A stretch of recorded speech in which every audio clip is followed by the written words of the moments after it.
We are live.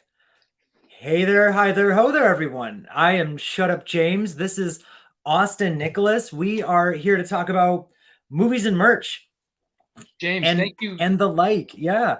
Thank you so much for having me on here. We've I talked for a while on Instagram, so it's yep. pretty great to actually have this set in stone and actually doing it now. I know, Austin, you've been like, "Hey, we should like do a live." And I was like, "Yeah, that sounds great." And my anxiety-ridden brain is like, "Yeah, yeah, we'll do this and do this." And you've described yourself just now as like being like go with the flow. And that's how you were. You were like, "Yeah, yeah, whenever." Like if, be super cool. And then you started dishing out ideas for how we can make this work. And I was like, "Those are all really good ideas. That actually sounds like a great fun way to, jump into something like this." So, And the great thank thing you is, for if there's offering the leftover ideas. if there's leftover ideas, that means there's got to Oh. be a part two.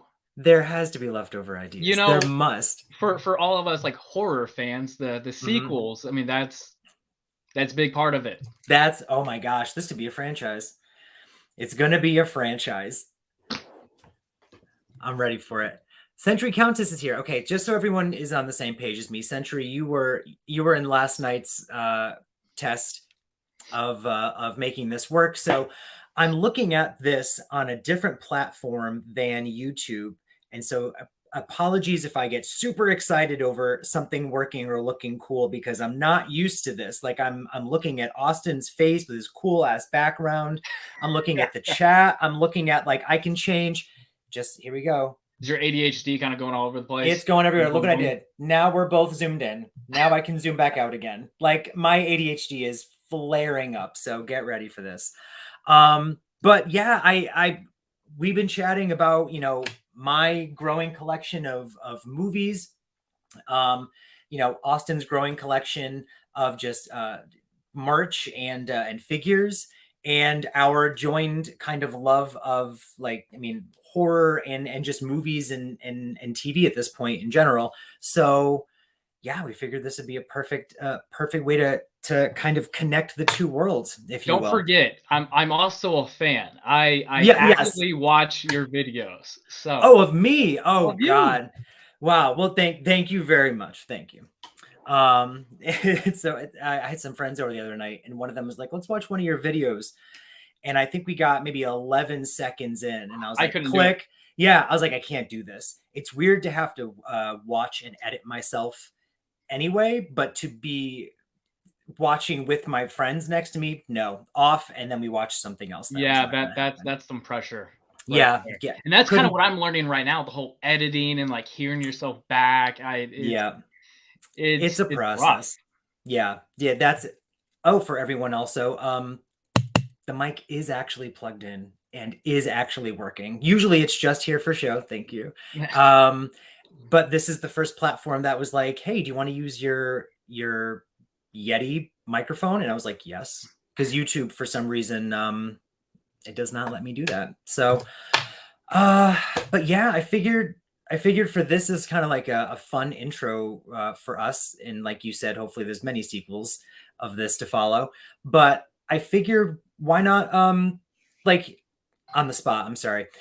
Introduce yourself, kind of, and maybe you know how did we get to where you are now with your Yeah. love of films and merch and the figures and everything else?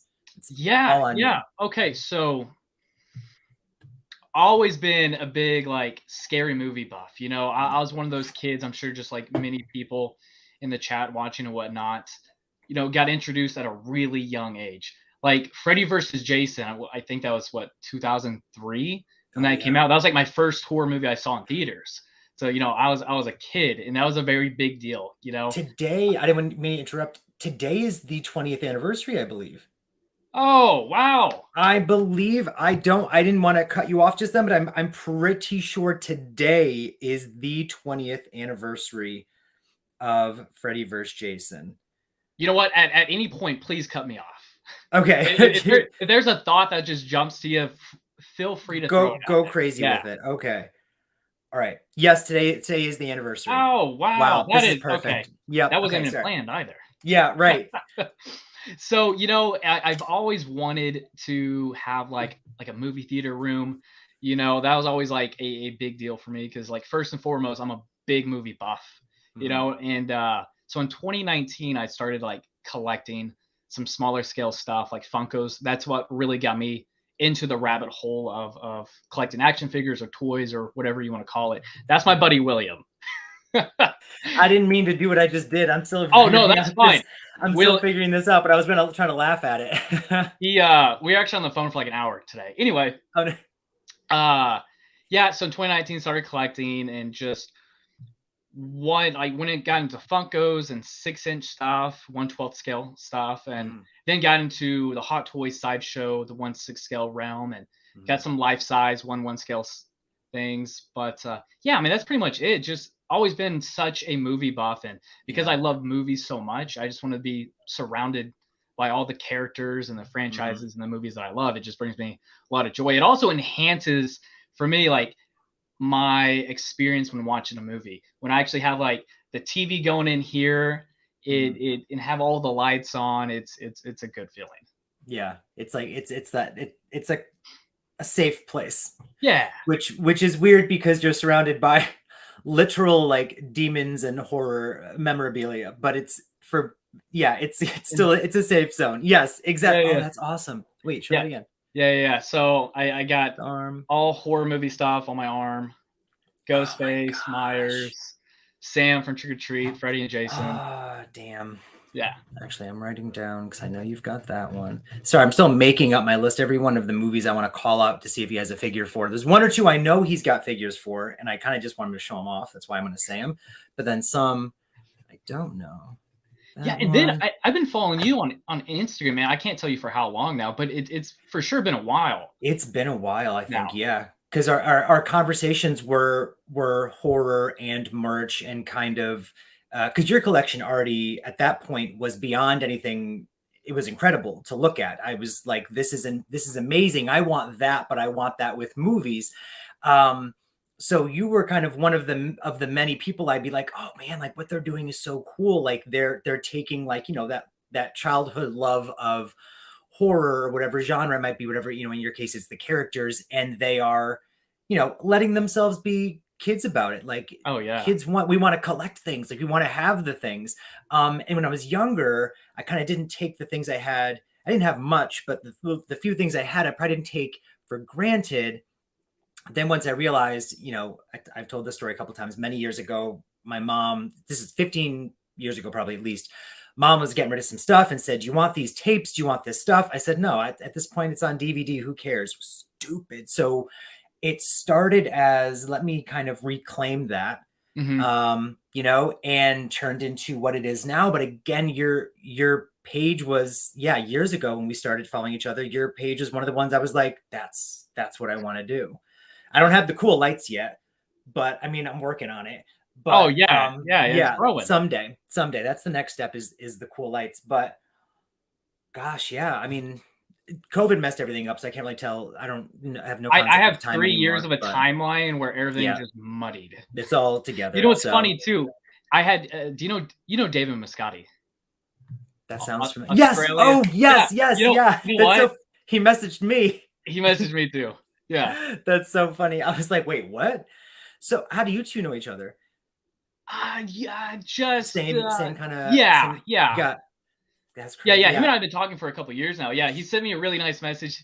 He was like, "Oh, this makes me so happy seeing you and James doing this." That's so really awesome. He was like, "Wait, you know Austin?" I was like, "Well, I mean, I don't know Austin, but like we chat and like we're gonna do this cool thing." And he was like, "He's the nicest guy." And I was like.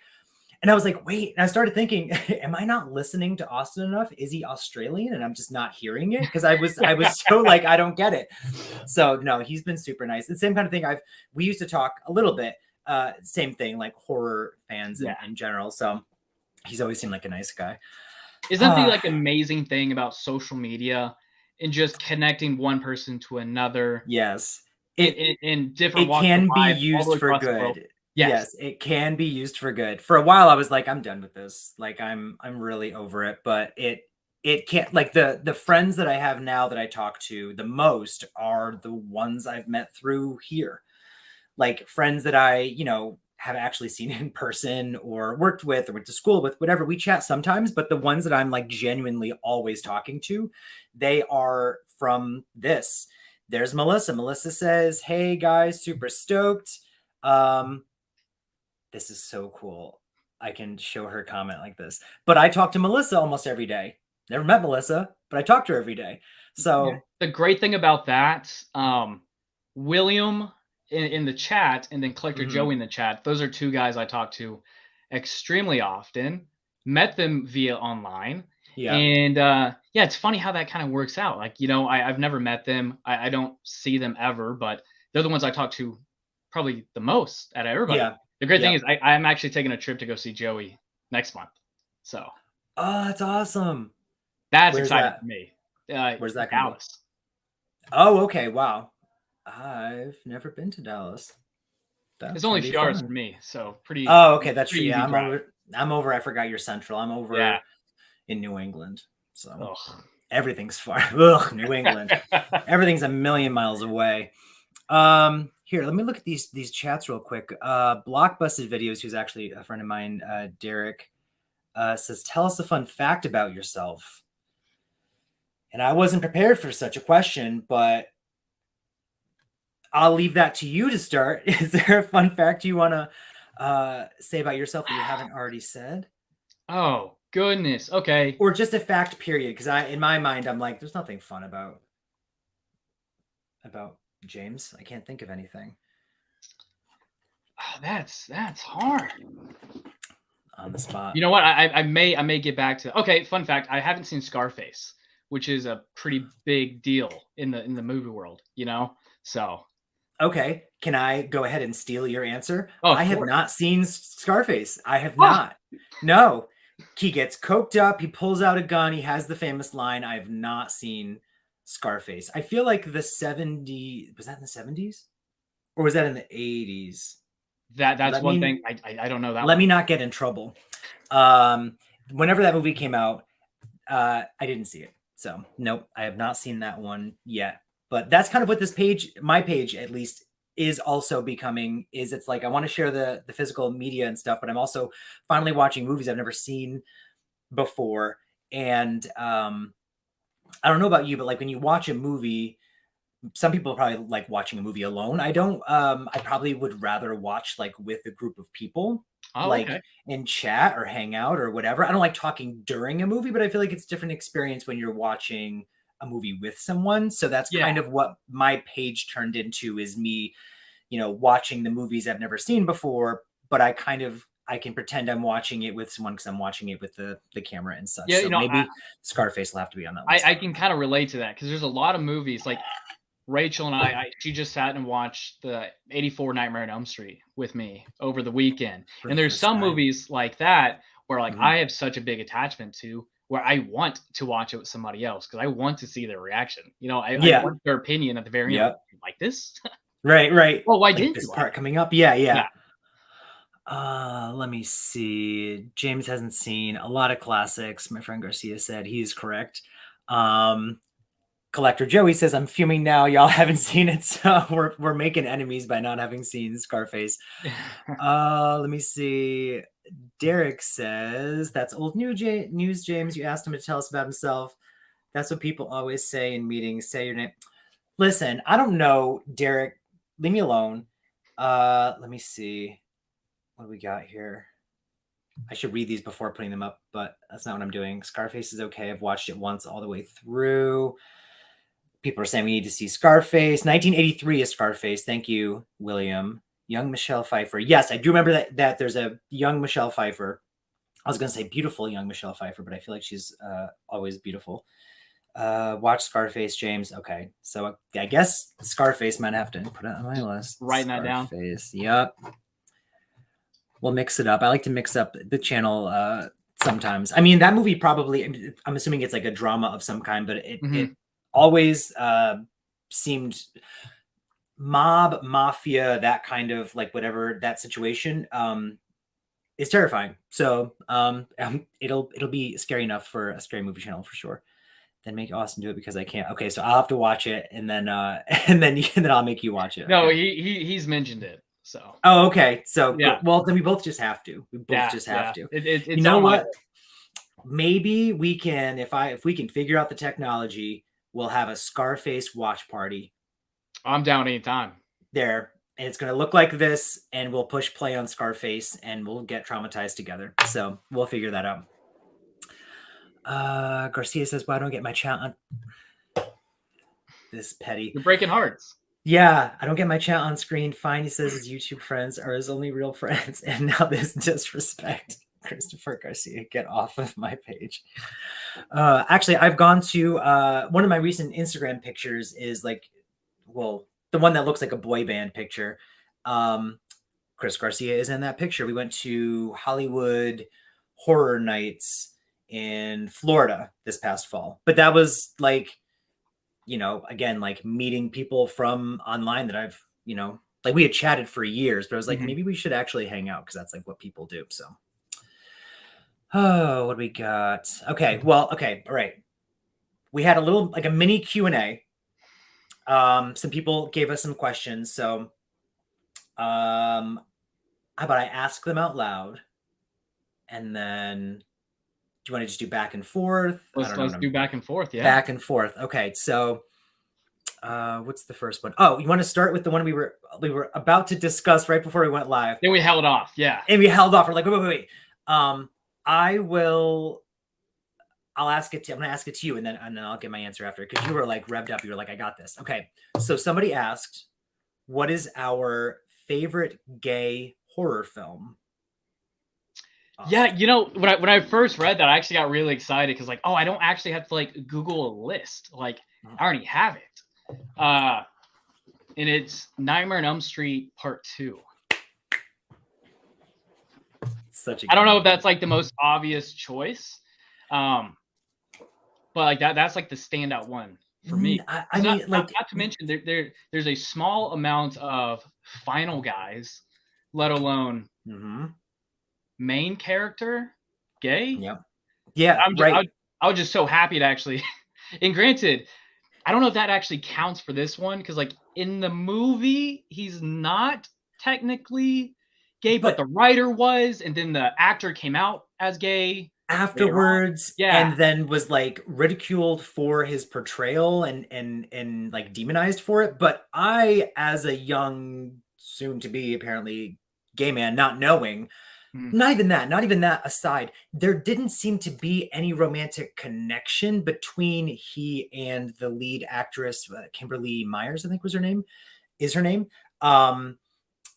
I never got a romantic bond between them when I was watching the movie. I loved their friendship, but it always came off as a friendship. And so I don't think it's so far-fetched to say that that movie is anything but a gay horror movie. I count it. I don't think of it even as a bad thing. I don't even think of it as like a bad thing to call it that at all, because there's so much tied into. I mean, the writer, you know, he wrote all the dialogue, all the scenes and whatnot. He's writing it from his own experience, right? Yeah. And for me, that I think that's a little bit of a bigger piece than if they were just to say that Mark's character was gay. But you're right. I mean, I remember watching that as a kid, and I didn't catch anything. There were so many of those little scenes and tidbits that I never caught. Until I even watched it as an adult a couple times. I really didn't pick up much on it until I can't remember if I read an article or like watched a YouTube video about it. And then I rewatched it right after that, and I was like, oh, I'm now kind of picking up on a lot of this. To me, it was like things were inserted into the movie to make it uncomfortable. I mean, so I kind of had like when he's at the bar and there's like leather. Now I'm like, that is a gay bar. Back then I was like, what is this weird place that they're at? Like there was not a connection like that, but because there's also like a dog with like an upside down person's face, and there's like weird stuff. So to me, it was just they were all on the same level of let's make it weird and uncomfortable. I didn't get gay. But now rewatching it, I'm like, this is one of the gayest movies of all time. So I totally get it. Melissa mentions the towel scene. That's the towel. Oh yes, I forgot. And see, there's so many things. because this is okay. Maybe I don't know if I put these in the back of my mind or if they just didn't stand out to me at the time, but this is a little bit of an ADHD tangent before I go into the movie I almost picked. But do you remember in Jason Goes to Hell, there is like homoerotic shaving? Does that ring any kind of bell to you? Because it did not to me. It doesn't. And I had to rewatch the movie, and I was like, "What?" Like people are talking about like this gay. Like, I mean, the movie is crazy, right? But everyone's talking about this like gay sub something, blah blah blah. And there's literally a scene, kind of like the towel scene, where I don't know why it left my brain, like didn't register. And I was watching, and I was like, "Wow, it's all coming back to me that this is really gay," and I forgot this happened. But literally, the demon of Jason Voorhees is possessing a man, or whatever. And he is shaving another man like naked on a table for no reason. It has no purpose existing. It doesn't do anything to the story or the plot. But that's, I think as a kid, my brain was like, okay, they just want to put weird shit in these movies. Yeah. It was so crazy. Gay only for James. Stupid. So, okay. So now the movie, the gay, that's pretty much the one I picked. But when we started talking about this right before we went live, the movie I thought of first was actually, it's not a gay movie, but this is kind of the problem with gay horror, right? Is Silence of the Lambs. And the reason is because of Buffalo Bill. But there was a long period of time where gay characters were only portrayed as like exaggerated, like they were portrayed mostly as the villain or, you know, the odd whatever, or an exaggerated version of like the, you know, main character's best friend, you know, like if they were going to be a protagonist. But usually they were an antagonist. Even Hannibal Lecter technically had like gay tendencies that they kind of suggested more in the sequels and stuff. But that's where my brain went to first. And I was like, oh, damn, like even I just thought like that movie, even though it's not gay horror.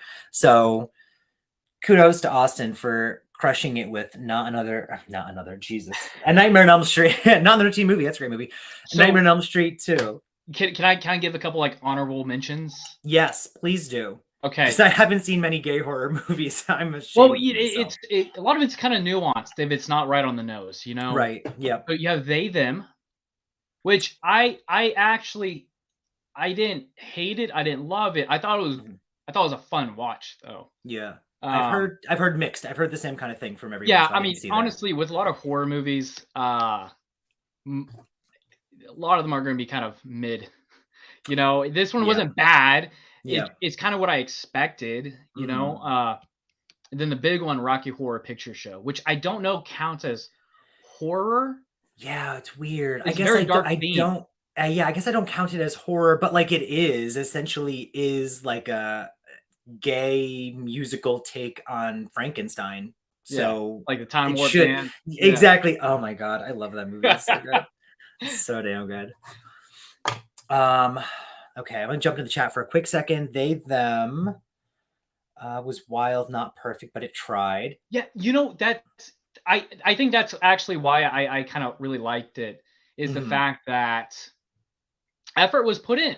I mean, it wasn't great or anything, but like they could have let that cook a little longer, possibly. Yeah, but it's cool that the fact that they actually tried, right, and that there was a group of people who actually got like represented really well, and nothing felt forced, because that was the entire premise of the movie. Yeah, I have to watch it then. I probably won't do like a reaction to it, but I'll at least check it out. Especially because probably Tubi has everything. Yeah. Oh no, I'm sorry, but that was more recent. So that's probably like a Hulu situation or something. It's on one of them. Yeah. One of them. But yeah, because when I saw that question, I was like, wow, like it took me a moment to think of what gay horror movie I possibly have seen. I'm seeing Hide and Go Shriek. Someone's asking, which I've never seen. I'm seeing Bodies, Bodies, Bodies, which is on my list to watch at some point, but I have not seen that one. Melissa says, excuse me, my chest is dying. Melissa says she loves Silence of the Lambs. Justin says Devil's Path. Never heard of that. I'll put that on the list and see. Devil's Path. So Blockbusted Videos is my friend Derek. So if I say Blockbusted or if I say Derek, it's the same person.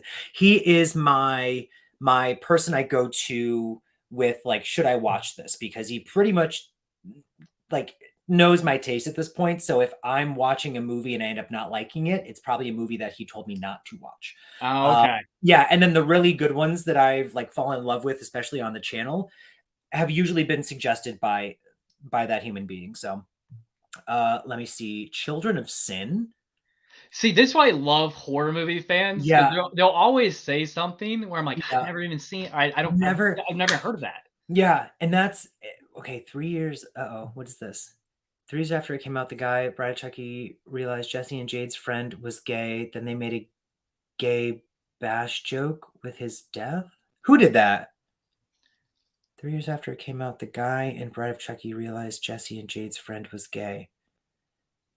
The guy in Bride of Chucky. Sentry, let us know who the guy in Bride of Chucky was. Is it because he is gay? He says it multiple times. Yeah, so I mean that's a really neat one. So Seed of Chucky, Glenn is. Oh wow! How did we ignore that whole LGBTQIA plus franchise? Well, like Don Mancini's kid is. Don Mancini's gay. Oh, Don Mancini is. Oh, okay, Yeah. that's what it was. Okay. Yeah. I knew that. I knew there was something there. And then the TV show, the main kid is gay. They've like leaned heavily into it. Yeah. And it's been fantastic. I haven't seen season 2, so you have to be. Season 1 was. But season 1 was fun. I was worried because I used to hate Seed of Chucky. Like because it was so it was so silly, and I was like, I want a scary Chucky. I now think it is amazing because it's so ridiculous.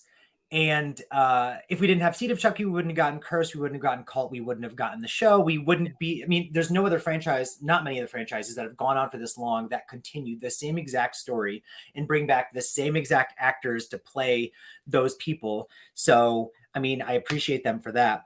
But yeah, you know what? I need to sit and rewatch those. But season 2, I'm going to do on this channel. I'm going to sit and binge the whole season in one day, and it's then a quality watch and chop it down. Yeah, but I was pleasantly surprised by season 1 because I was like, they're going to have to just lean into the silly of it all, and I feel like they did it well. They did it well enough where like new audiences could enjoy.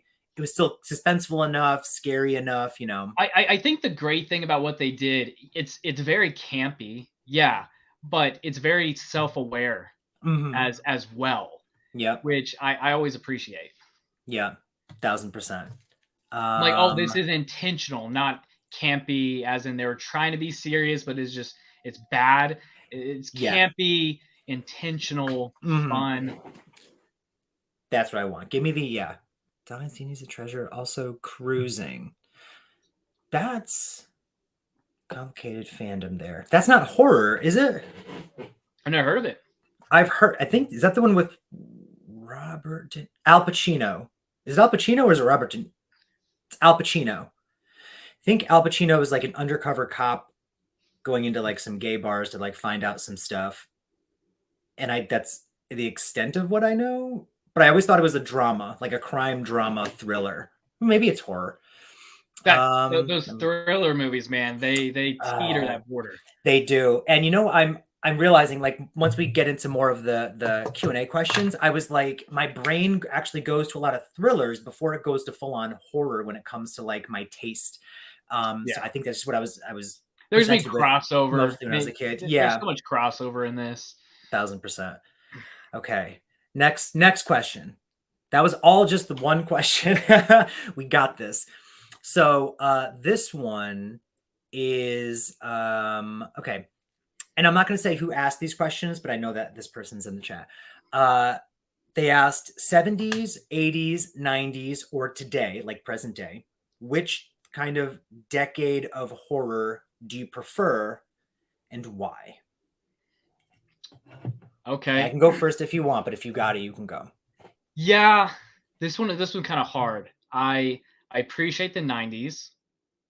There's a good hodgepodge mix of a lot of different things. I'm gonna go with 80s though.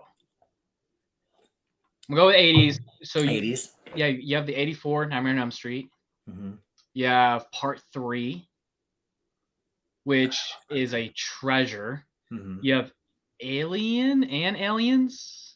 I think just Aliens at that point. Okay, just Aliens. Okay, Yeah, I knew for sure because Alien Alien. was 79, maybe. I think Alien was 79. Okay. I think. Yeah, I'm gonna go with 80s. 80s. Yeah. I'm going with also 80s. That was the question when I saw that. I was like 80s. Like if I think 70s, I think there are some like diamonds in the rough. Like there are treasures. Like I had a couple. 60s, yeah, 60s and 70s helped shape a kind of where horror could go, right? Like where it was going to go. But when I thought of 90s, I'm like, same thing, because the 90s were kind of confused. The first couple of years of the 90s were like diamonds in the rough again. And then we got Scream, which changed everything and da-da-da-da-da. But like the one decade that was just chock full of, and you even mentioned this before, like horror fans in general, like there's so many, like you could think you've seen every single movie and there are like 1,000 others just like you haven't seen. And they all came from the 80s. It was what I'm realizing now that I'm getting into like watching these movies is there are, it was like a time to kind of do everything. I feel like every horror subgenre you can think of was created in the 80s. Like that was all the sequel, all the big names, right? All the sequels. Yes, they 80s, either they blew up in came to be or they blew up in the 80s. Yeah. Like, yes, you had Alien, which was iconic, but you got Aliens, like you just said, in the 80s.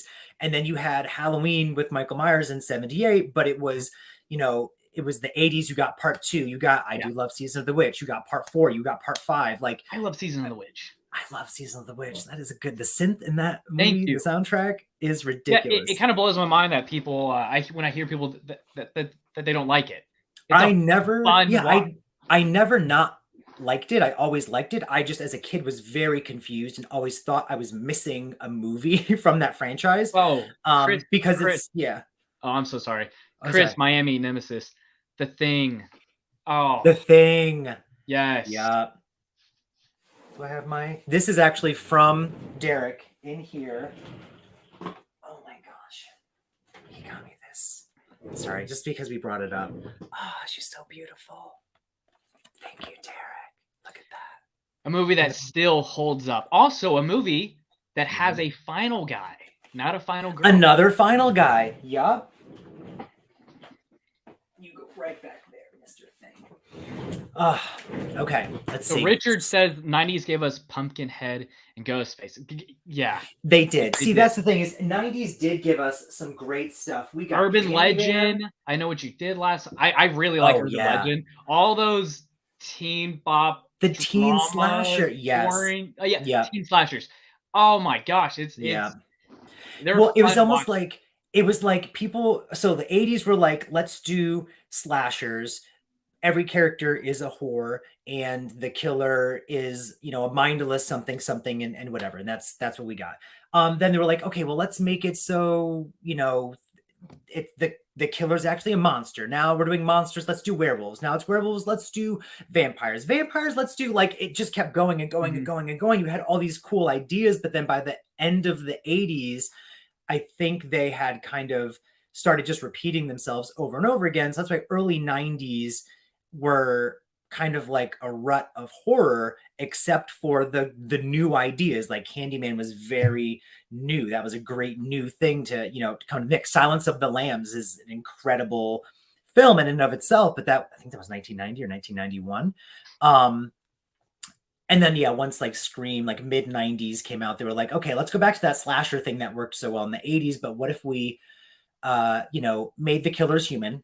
Mm-hmm. And what if the teenagers, we added in like some melodrama, like Dawson's Creek had come out at that point, like teen shows were a thing. So I think that's kind of where, why those were so successful.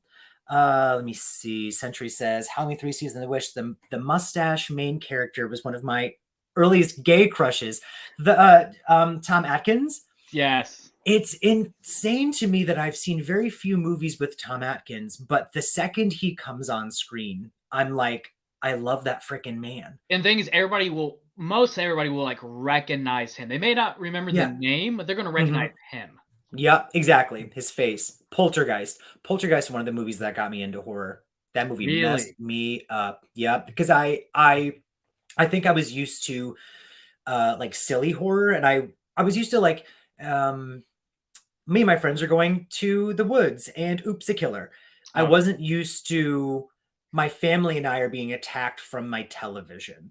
And because the movie is so grounded and so well acted and well written and escalates so brilliantly to that crazy ending, I was just like, this is it. Like, this is it for me. That's why all of those movies like hold a very special place in my heart. I know no one likes the third movie, but I love her to pieces.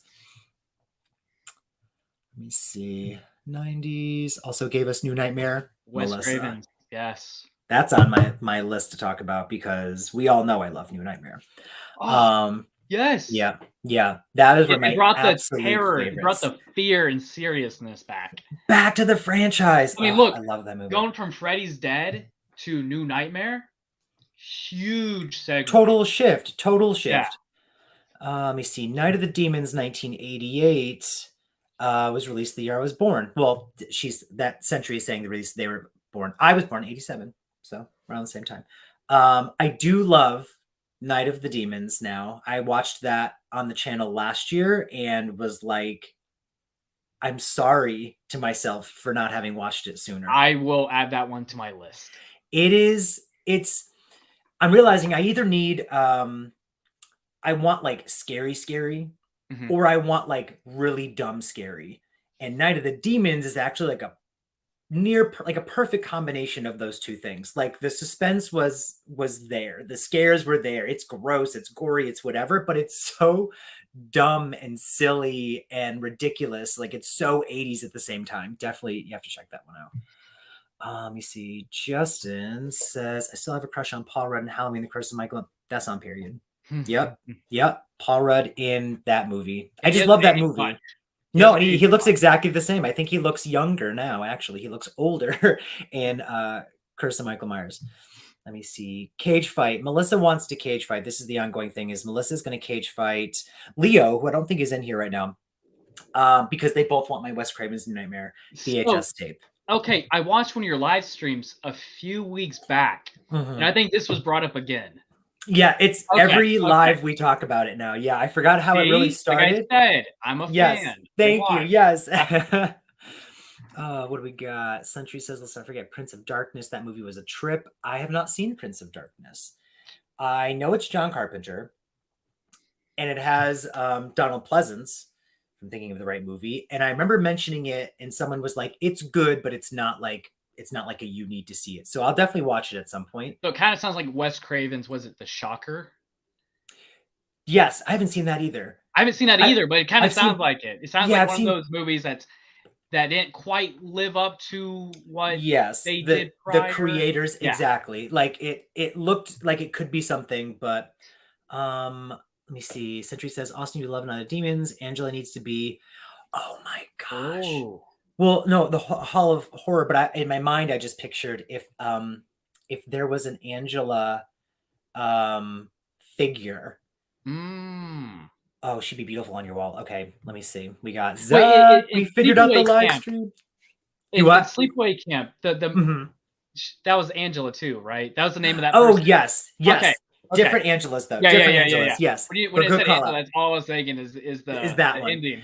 This one, it's Halloween themed. It's on Halloween. They're throwing a party, and then oops, we unleashed a bunch of demons, and that is the movie. You already have me sold. The fact it takes place on Halloween. That's I love horror movies. Yeah. But the ones that actually have those Halloween vibes. Oh, those do. Which shockingly, there aren't that many. It's hard. I mean, that's why I'm a big fan of like Trick or Treat. Straight Halloween vibes. Yeah. I have to say, I've seen it, but it's been a while. I actually put it on my list to rewatch because it's been so long that it'll almost be like a rewatch, like a watching for the first time kind of situation. Children of the Corn, Evil Dead. I love Evil Dead. I do not enjoy Children of the Corn. I'll be Army of Darkness. That's the first Evil Dead movie movie I watched. So that's what introduced me. So like I have that. That's like my basis of what Evil Dead should be. Gotcha. I love Evil Dead too. It's so funny because whenever I talk to someone, one of those first three movies is Yes. like obviously they're a gateway into that franchise, but that is how they define the franchise. So for Yep. me, it's the first one. And so I look at it as like low budge, but like high creativity horror, like Oh, all the jump scares, all the crazy, all the terror. So when I saw the sequels, I was like, well, these are kind of like they're visually insane, but I'm like, oh, they're more silly, where somebody else is going to say, no, Army of Darkness is like the epitome of Evil Dead. It's crazy. yeah. So I just rewatched the first Evil Dead a few months ago because it's on. I think it was on HBO Max, and it's not the easiest watch for me. Mm-hmm. The original? Yeah, the original. Yeah. It's not the easiest watch, Mm-hmm. but I have such admiration for that film. And that's what Yeah. kind of makes me keep coming back Yeah. because of how low budget it is. What it took for Sam to actually get that up and going. Oh gosh, yeah. And I didn't realize until later that they like it was actually a short film that they made that they were able to push to get turned into a full-length movie, but they like had to stop production for like months to go back and finish or something. So like haircuts are different, makeup is different. I think one of the actresses is actually different. Like a lot of stuff. Like to get that movie made was so Yeah, I can't remember. insane. I think at one point that they ran out all their money too, and I think That's what it Sam's was. I'm pretty sure. dad Yeah. like refinanced their house Oh, or wow. something, just so that he could finish it. It was Worth it. someone's probably going to correct me on that, but I knew they ran Oh, out yeah, of let us money, know. and it took quite a bit to actually get it up and actually going. So, Yeah. a lot of admiration for what they were able to accomplish. 1,000,000%. I also I was like a kid who kind of thought I wanted to make movies. So then I was like, oh my God, like I can, I mean, I was not that creative to think of Mhm. the things they were doing, but I was like, oh, like anyone can do this, which is also kind of why I think like the 80s were, that came out, was that 70s or was that 1980?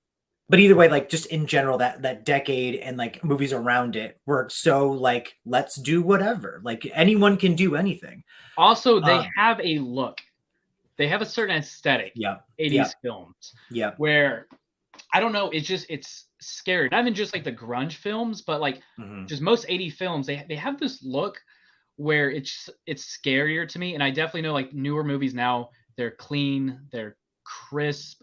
It's just not, I don't know how to explain it super well. The aesthetic Yeah. is just isn't there. Saw did it really well in the early 2000s. They had the kind of like that blue Yeah. tint Almost to like them. overexposed Yeah. sometimes. It was like overexposed or underexposed. And it was There's some night scenes in like the original, like these like older 80s movies where you can't see a thing because it's yeah. nighttime. Like it's not like a normal lighting situation like it is today. Yeah, and it just made it more unsettling. Yeah. Let me see. I know we're talking about 80s horror, but The Exorcist was a scary movie to watch for me still in the 80s. Exorcist is terrifying.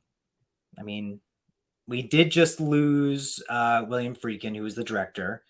We are getting a legacy sequel, The Exorcist Believer, in a few months with the return of Ellen Burstyn, pew pew pew, one of my favorite actresses. Austin, you've seen The Exorcist, right? Yes. Yeah. Cool. It's, I mean, when I say terrorizing, I think, or I say terrifying, I think I just mean it's polarizing because it demands a response from you regardless. So I I think remember a it scared me person as a kid, but I think a person's point of their life when they watch some of these determines quite a bit. Because I was quite a bit older when I watched The Exorcist, so so I it's a don't. different perspective for sure. Yeah, Yeah. I know a lot of people watched it when they're quite a bit younger. I mean, Mhm. like Nightmare on Elm Street for me, I watched that. I was very, very young, and Yeah. that's what scared the hell out of me. Yeah. But Mhm. Rachel watched it a couple nights ago, and it was just she probably won't think of it again. Right. Yeah. So I was having a conversation with someone not that long ago about I think it was actually during a live. Was it during a live where we talked about like Nightmare on Elm Street and every one of these franchises you have like your favorites and like which one defined, your perception, right, of the whole series of movies. But I was saying that like I'm gonna get a lot of flack that the first movie to me is iconic, but it doesn't hold up as like 3 or 4 or New Nightmare, where I can still look back and go, wow, that's still like what they did back then translates now, where the first one I'm like, this is kind of like You're speaking to goofy. me right now. Okay, You're fantastic. speaking And to me. I understand that. yeah, that's so, because when I show someone a movie now, I'm like, no, like I need to show them the movie that I know holds up to like their existing standards of what a horror movie should be. But like I know that movie's incredible, but it's not one that I will rewatch as often because it loses some of its charm, kind of. Okay, I may have a hotter take than this. Okay. Love that. My favorite movies are not my most rewatched movies, or my favorite movies are not the easiest ones to watch necessarily. I agree with this statement. Like looking at the questions we got for the Q&A when we're talking about like what's someone said, I'll just dive into it so we can go on to the next question because it's perfect for this. But it's like it's someone said a movie you love and a movie you hate. And when I saw that, immediately my brain goes to Halloween, Poltergeist. Like it kind of goes to where my brain should go for like, Texas Chainsaw Massacre, like classic older horror films. But when I sat and was like, but no. Like, what do I actually rewatch the most? That's when it turned into thrillers. It was Kiss the Girls, The Relic, Sphere. It was like a lot of like 90s like thriller horror movies. That's where my brain goes for like, I could sit down and watch this 10 times in a row. So it's weird. My brain thinks I'm supposed to love certain movies more. I can appreciate that they are probably better movies or they did more for the genre. But like, if I want to sit down and have a good time, which one defined, horror more? Like to the masses, A Nightmare on Elm Street. Which one am I going to sit down and watch? Probably 4 or New Nightmare. Oh, you chose 4. Mm-hmm. That's fun. Okay, so yeah, a lot of 4, 5, and 6 is pretty controversial for a lot of people. Yeah, because we start getting like the MTV Freddy, where the more comedic tone. Which I still have a lot of fun with 4 because I really like the characters, and I definitely know that I forget the actress's name. She was swapped out because she's not the same. That never threw me off as a kid. I hated her, but the rest of the movie is great. Yeah, so it never threw me off as a kid. Mm-hmm. So maybe that just translates to me as an adult. Like I still just don't. It doesn't bother me as much. But I really love 4. I even like 5. See, I haven't seen 5 yet. Moses and I will watch 5 together soon, hopefully. And then I'll watch Freddy's Dead on my own. I mean, not on my own. I'll do it for the channel, but I'll watch it by myself. But I'd be curious. I'd be curious. Yeah, because again, I don't like when they lean too much into the silly. If they lean into the silly, more. Yeah, if they lean into the silly because it's intentional, like you said, like the campiness of it all, that's one thing. But a lot of times they are trying the best they can to be scary, and it is hysterical and hilarious in all the wrong ways.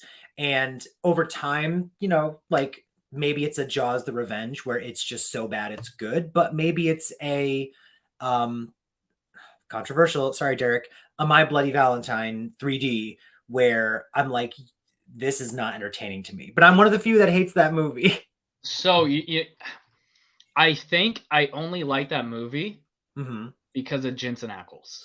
I think if he wasn't in it, I wouldn't like it. Yeah, that's my saving grace for it.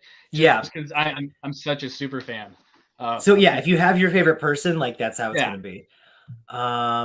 So technically, okay, so the Q&A question was a movie you love, a movie you hate. I already said Relic and Sphere and Kiss the Girls and like those 90s kind of, like if I have it on tape, it's a movie that I treasure.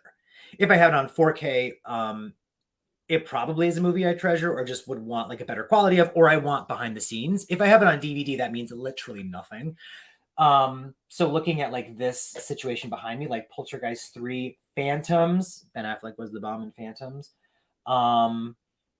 It's a bad movie. It is not a good movie, but I love it. I will love that movie till forever. Valentine, The Thing, Texas Chainsaw, New Nightmares up there. My Bloody Valentine, which I only watched last year for the first time.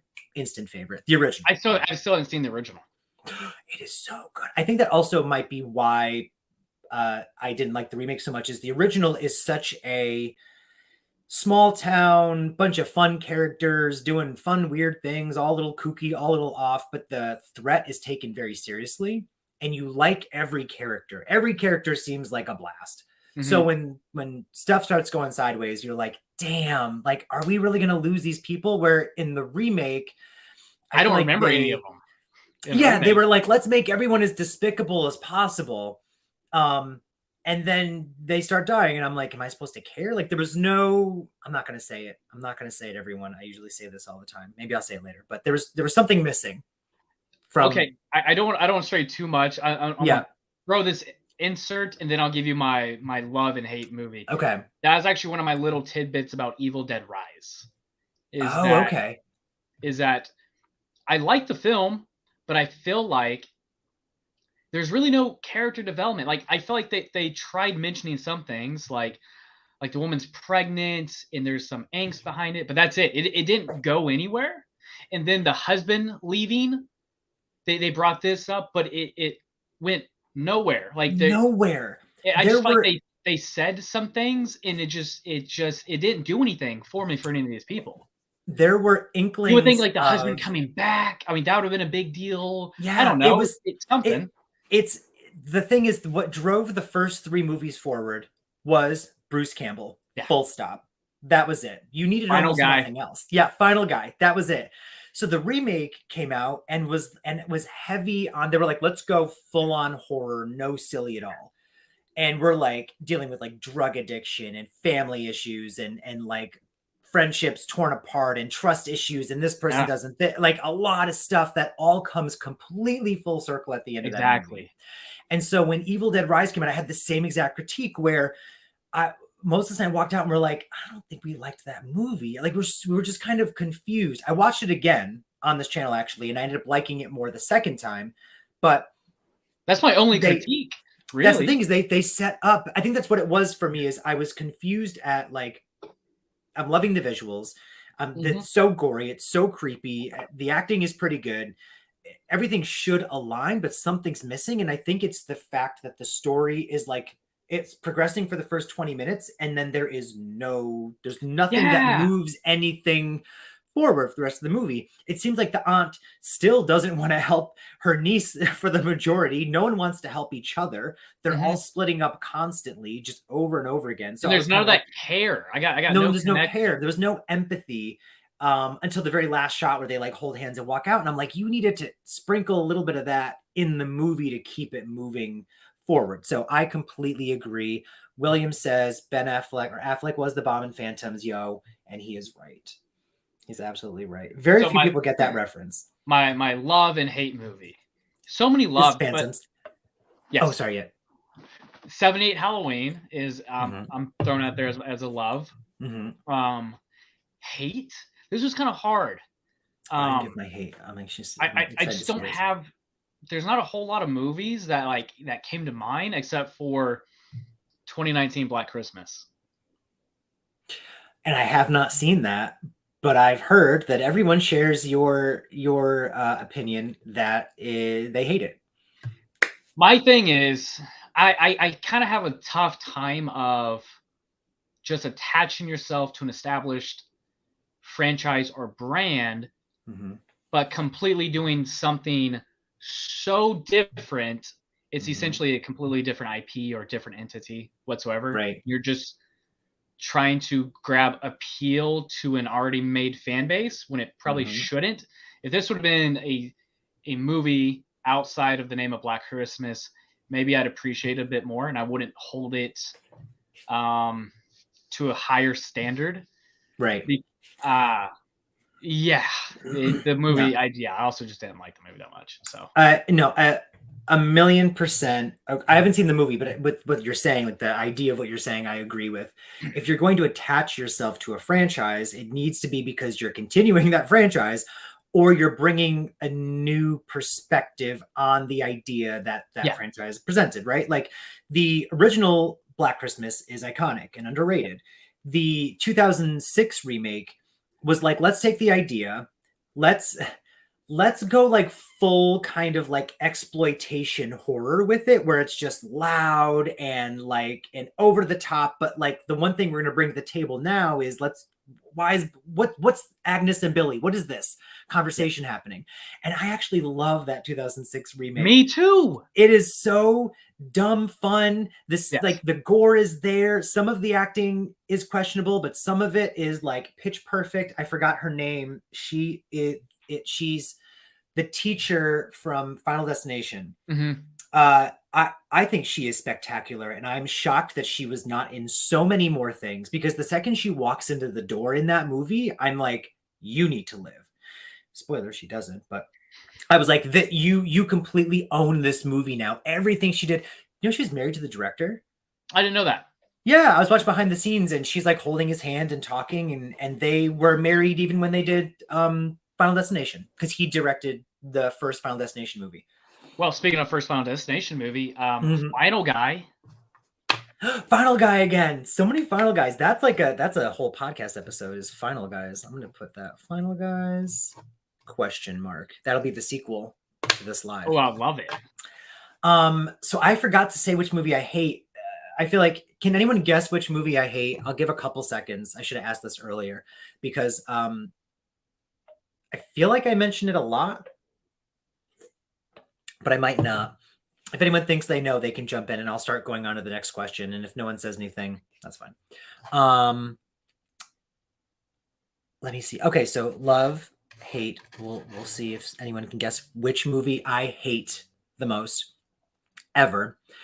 Let me see. Yeah, trailer should. Just punch this microphone. That's like expensive or anything.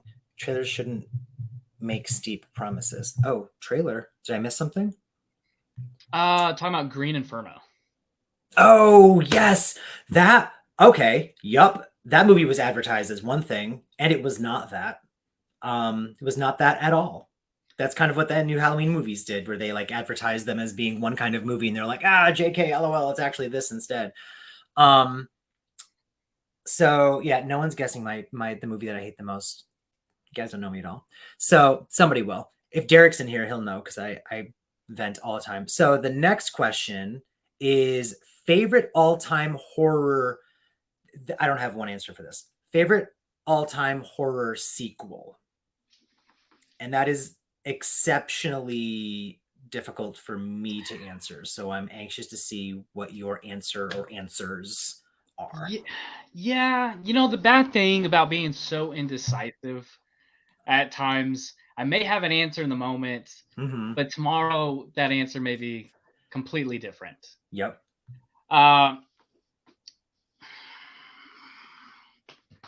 Okay, so the 2018 Halloween movie, I've been wanting to rewatch it for a while now, but there's a lot of movies I'm trying to save for like October. That's pretty high up there for me.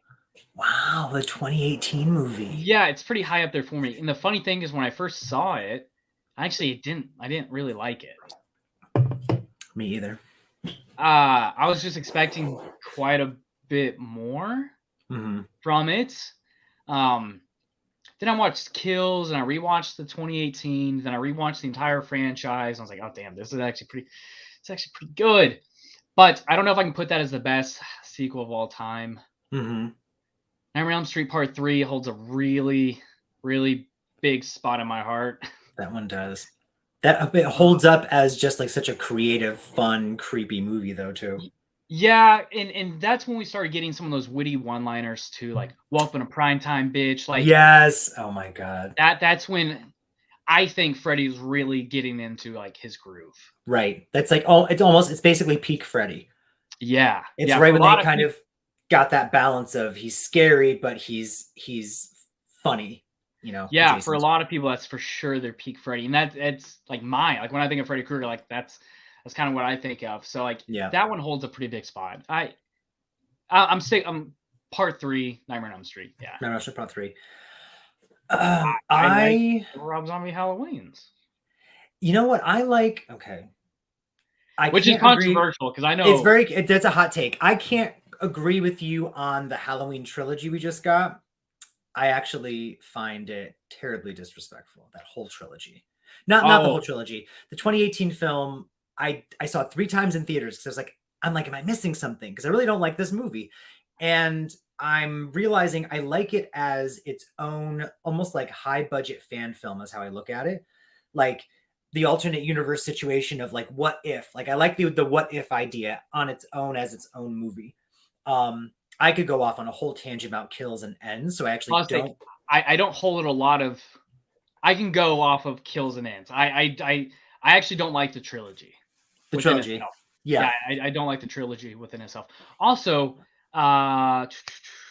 Richard says best sequel of all time, Terminator 2. I wouldn't disagree with it. I was kind Not of at all, thinking like yeah. straight horror, but if I had to throw out Yeah. like best sequels, I mean, I'm guessing Terminator 2, Aliens, Blade 2. Those like the 3 movies, like sequel movies that kind of come to mind. I had Aliens on my list. I wrote down Oh, yeah, that's Aliens. fantastic. I Yeah, was because the thinking thing is, it's so. it's a sequel to a straight up horror movie, but it is like action horror in Yeah, itself. Yeah. No, I definitely I had a lot of movies I wrote down because I was like, I really don't know. I was like, this is too much. This is a lot. So I mean, like for me, Scream 2, not meaning it's like it's superior to the original in any way, but just it's a sequel that has a reason to exist and like is very well made. And I had holds Scream up. Yeah. 2, holds up. I had Aliens. I put Halloween 4 because of the sequels. I feel like it it gave itself a reason to exist. It had been 10 years. I felt like it gave us like fun new characters, but it was also creepy. Um, but then I also love like Child's Play 2. I still Oh, I told you last summer, like it's so dumb. Like I love these movies. I'm gonna Wes Craven's New Nightmare, we know I love. I'll say Halloween 4 because of the movies, of the sequels that I love, I feel like I think it's a very well made movie, but it is also one that I watch the most of all the other movies on my list. Even Wes Craven's New Nightmare, like I used to watch just on a loop all the time, and I haven't seen it probably in like 2 years at this point. Like I know that I love it, but I haven't seen it in a long time. yeah. When you mentioned the Rob Zombie's Halloween movies, I actually am a supporter of Rob Zombie's director's cut of Halloween 2.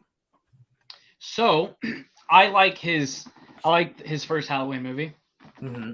Actually quite a lot, except for that particular scene within the asylum. Well, Like the that's rape the scene. director's cut, right? Because Yeah, I've it is. I've It is only the director's cut. seen that version. When I remember seeing the trailers show him escape one way, and then I was watching the movie. It's like, why am I not? Where's that scene? Like this other terrible thing is happening that's exceptionally uncomfortable. And then I found out after that I was watching a director's cut. So Yeah. So agreed. I Agreed. really like the first one. I like the second one, but it's weird. I have this weird relationship with it where I think if this wasn't a continuation, if this was a different standalone movie Mm-hmm. outside of Michael Myers and they just named him whatever, that could have been a really fun movie. Mm-hmm. That wasn't Michael Myers at all. Just a completely different standalone slasher. I think Yeah. it would have been appreciated quite a bit more. It Also, to it's me, brutal as hell. And well, yeah, it's brutal. the hobo Myers look is pretty cool. I thought it was cool. For me, I only like the director's cut. The Mm-hmm. theatrical cut doesn't make sense, which is crazy that they had a version, and they said no. Let's take out all of the scenes that make this interesting, and we got the theatrical. Have you seen the director's cut of 2? Yeah, yeah. Oh, So one more thing, Zombie didn't want to do the sequel, but he had a he probably contract was and they forcefully contractually. like made Yep. him do it. Yeah. Yeah, because like I liked the idea of it. Kind of, it's very there's a conclusion. It's very much like we're done here. But I liked the idea of it being more of like a tragedy. Like you're watching like a drama about these people's lives, and at the same like and the contrast is that Michael weirdly supernaturally is like approaching Haddonfield or whatever. Like there's things that definitely don't make sense. It's not an amazing movie, but the theatrical version of Danielle Harris's death. I'm sorry, the director's cut version of her death. I cried. Tragic. I cried. I was Oh, like, what is happening? I was like, they what are you get doing?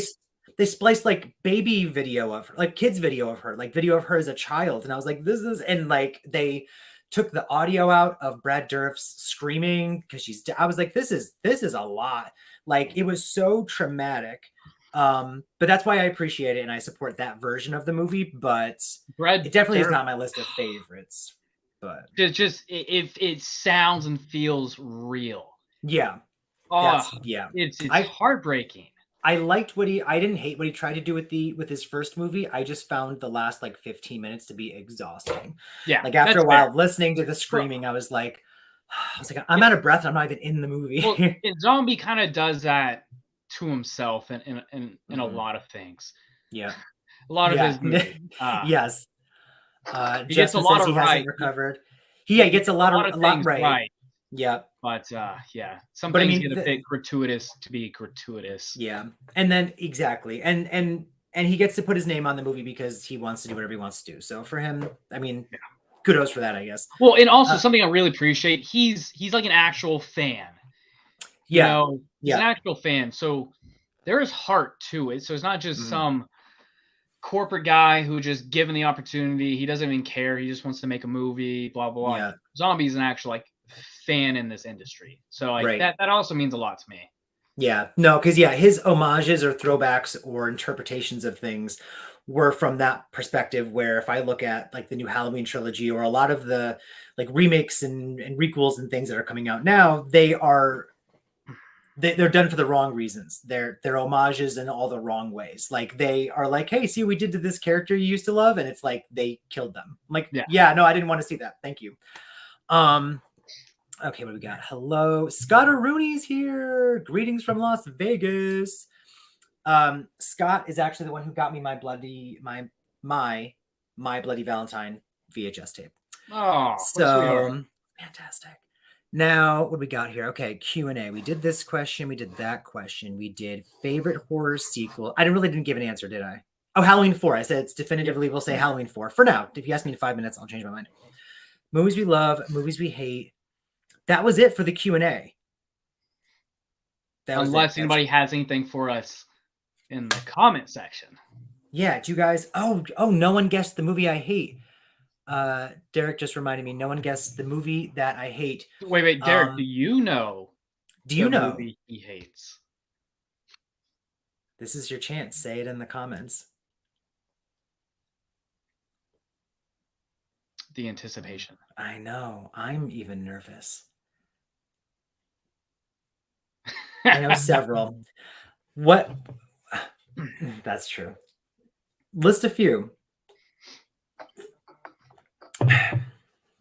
Go with that gut instinct. That gut instinct. We're gonna, once Derek finally says what movie I hate, we're gonna do the game. Our Q&A. We had like a 5-question Q&A, and I love that it's been like an hour. I know several. I remember you mentioned James, but the name doesn't come to me. I mean, there are several. Some people did say a Serbian film, and I'll go ahead right now and I'll say I absolutely think that is the most awful movie. It is one of the most awful movies ever. It's terrible. It's disgusting. I never want to speak of it again.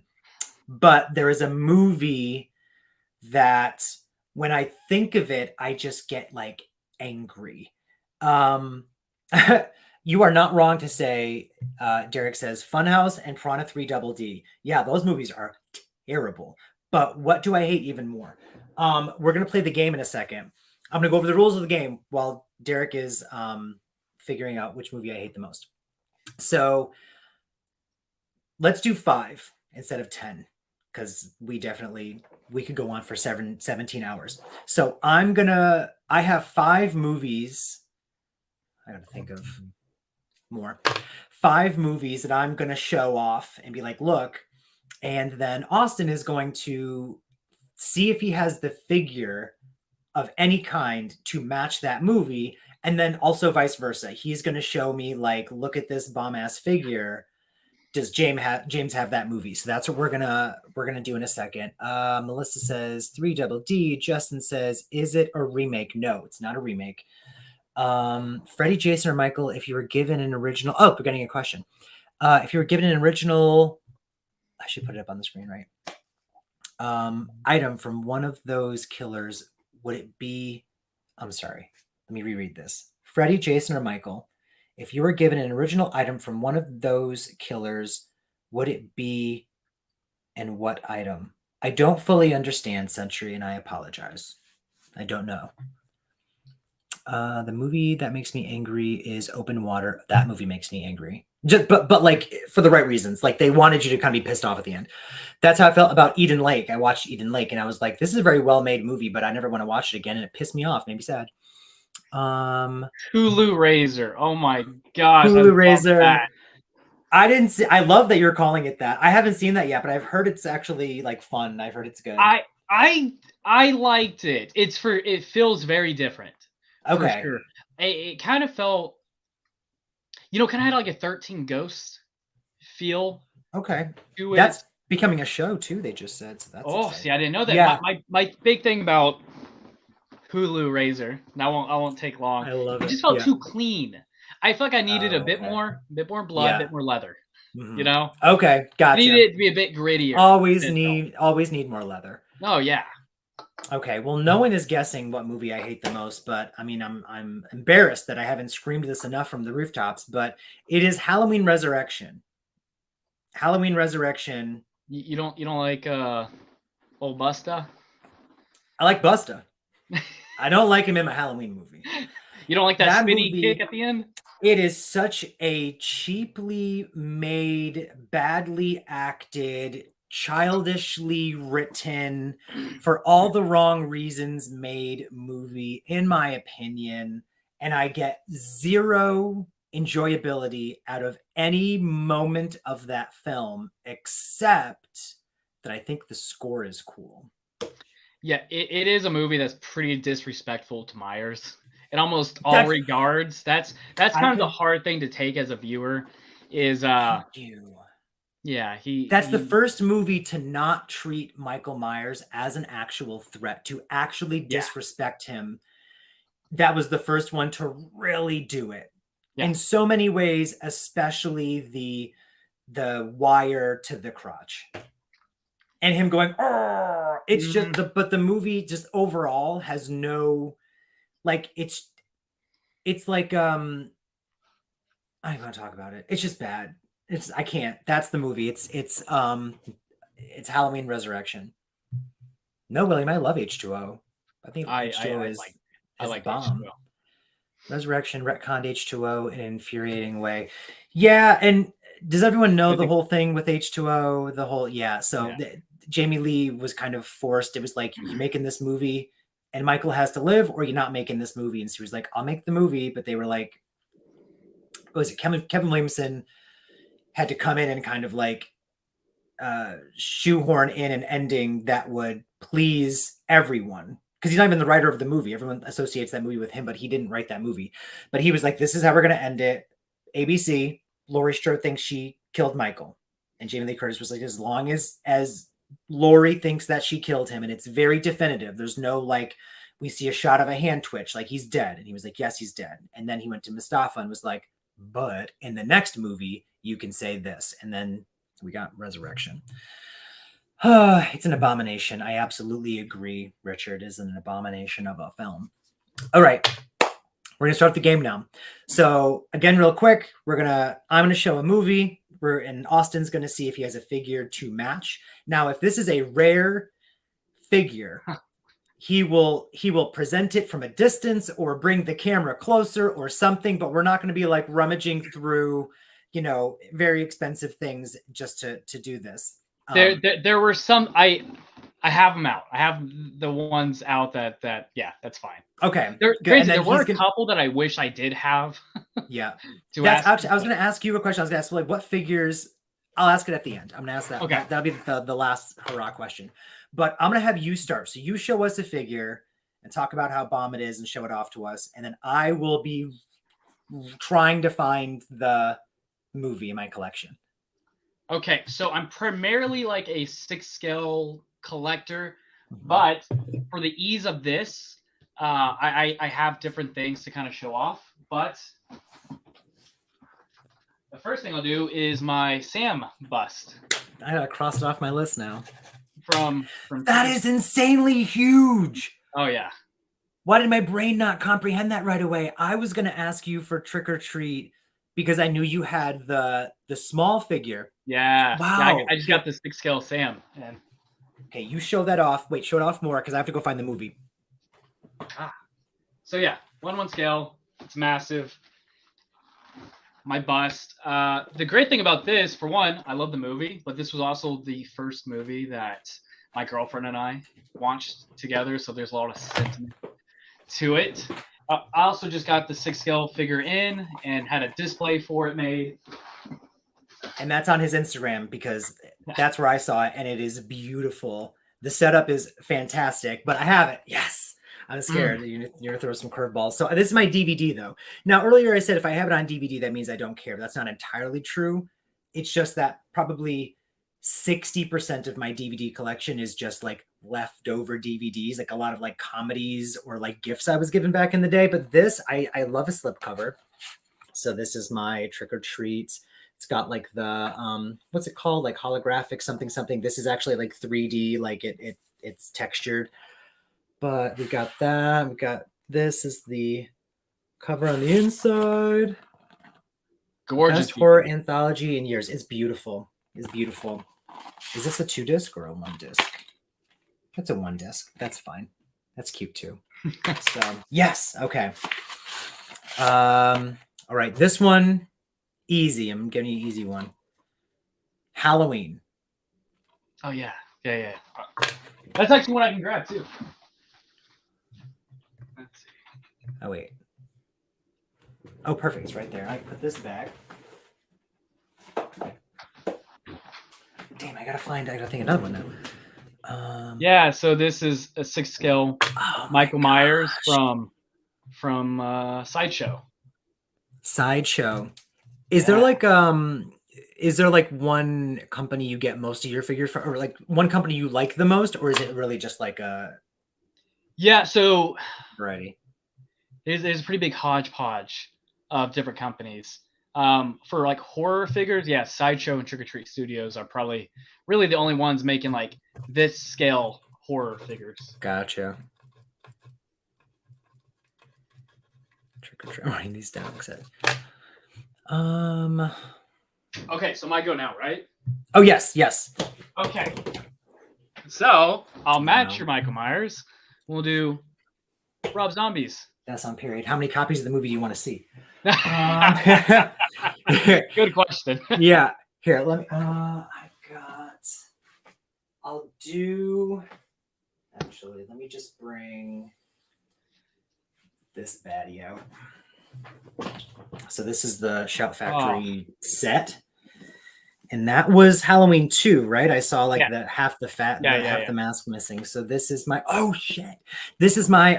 I forgot that this is even this, but it's actually signed by Danielle Harris. Yep. And she says it says to James, can't read my own name. To James, one day at a time, Danielle Harris, Annie. So that is my Halloween 2. Yeah. I went Derek, what did yours say? We went together and he had her write something else, and I was like, I want to copy that so bad. But I also have this on DVD, so I'm like, maybe I'll bring the DVD as well. So I have one that says one day at a time, and then I'll have the other one that says what Derek said. Oh, it said boo fucking who. That's what it was. Because in the director's cut, in the theatrical cut of that movie, they are like friends.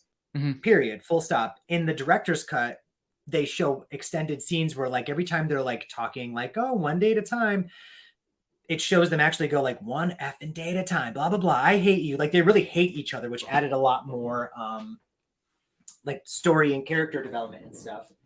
So let's put, oh geez. Oh crap. No. We're not going to put this back right now. We're going to hold on to it.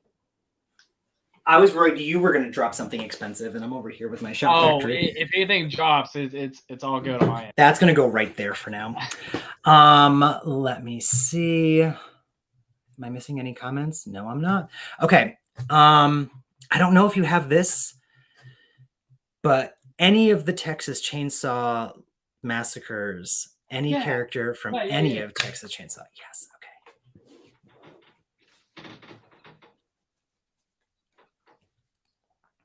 And while he's grabbing, oh, I'm supposed to be showing you my tape at the same time.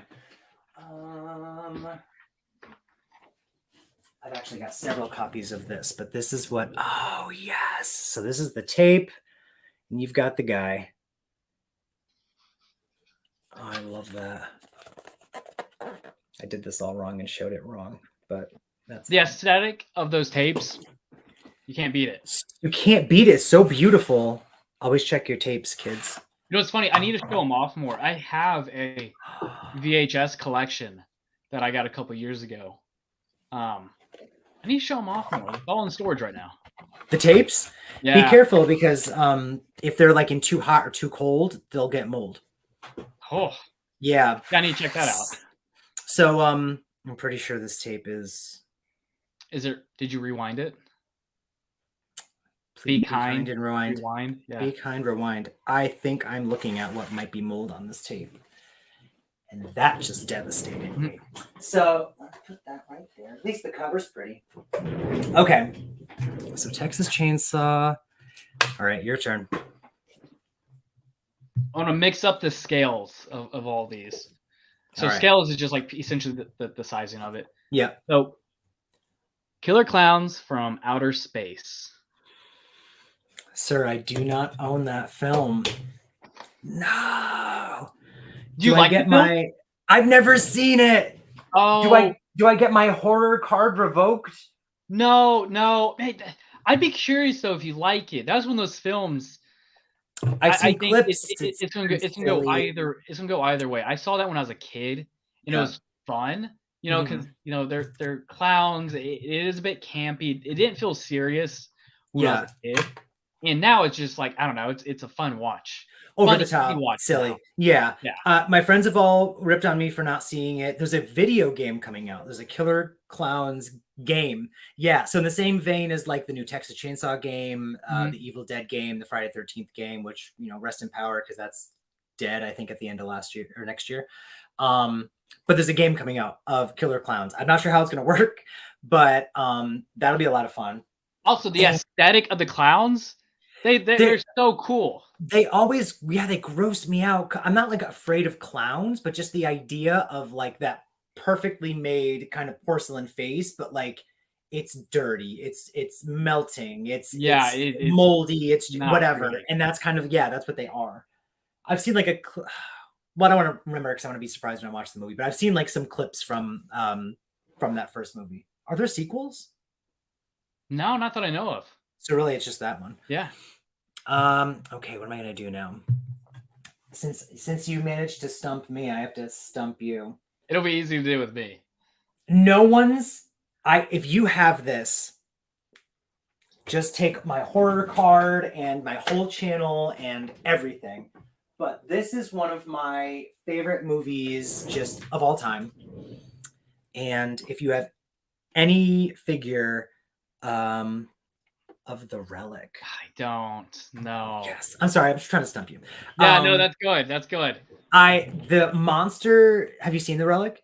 I haven't. You mentioned this earlier, and it's on my list. It's on my list. It's not like when it came out, I feel like it was kind of went under the radar. It was filmed. It kind of has like an alien vibe where it's very dark, very like lots of contrasts and lighting and stuff. Very dark, very slow, like movements of the camera, wide visuals, like very like Ridley Scott's Alien with like the slow building of we don't see anything. You don't see it. You just hear it. You just know bad things are happening. But then by the time you finally see it, it's a Stan Winston creation.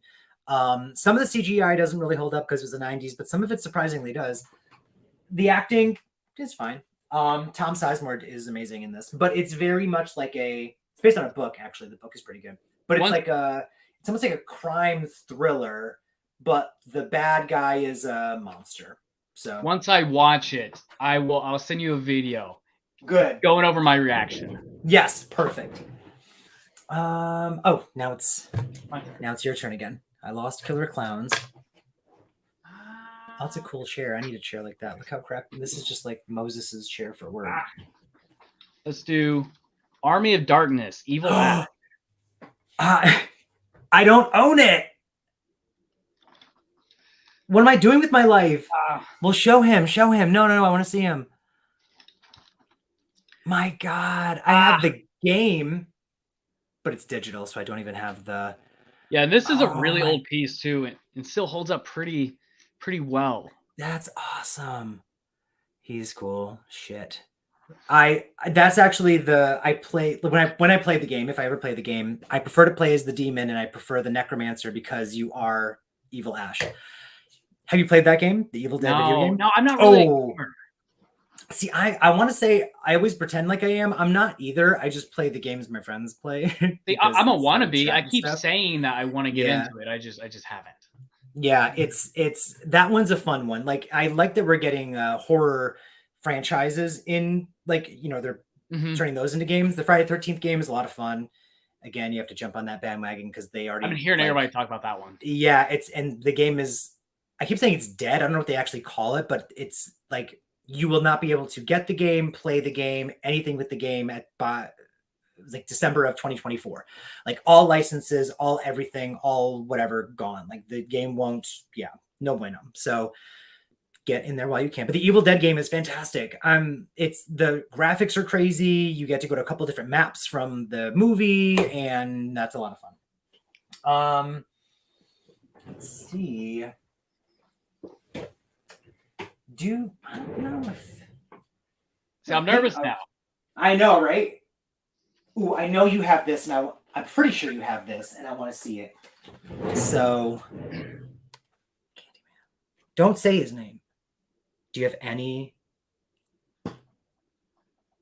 I think I do. I thought you did. I don't know why I thought you did. Oh my God, no! I sent you we were talking about a figure that was Candyman. I have the soft goods NECA version of him, but it's in the garage. So in this room, this is pretty primarily like the display room, right? Where it's like the bigger scale, more expensive things. Gotcha. And then out in the garage is the extra. I have like some of the smaller scale stuff. Oh, okay, gotcha. That's like, yeah, this is my little... If it's honor system, there's like a closet full of other stuff. I believe you. I believe you. So this is my tape, also from Derek, because I get all my cool shit from him. Ah, good friend. Yeah, he's a real one. What else we got? Oh, now it's your turn. Okay. Scared. Oh, you know what? Let's see. Oh, I'm sorry. I put this comment, but I didn't actually read it. I expect you to have this one because you love it so much, okay? Wes Craven's New Nightmare. Yes! On which format? We're gonna go that surprised me. We're going to go to the tape. I've got it on DVD as well, but I had it on Blu-ray, but the Blu-ray is part of, like... I don't love Blu-ray sets. This is it. Where... Like, this is the entire Nightmare collection. Oh, yeah. Yeah, it's not... I don't enjoy that. Yeah, like when I pulled out Halloween. Yeah, so I have it here. I've got a DVD as well.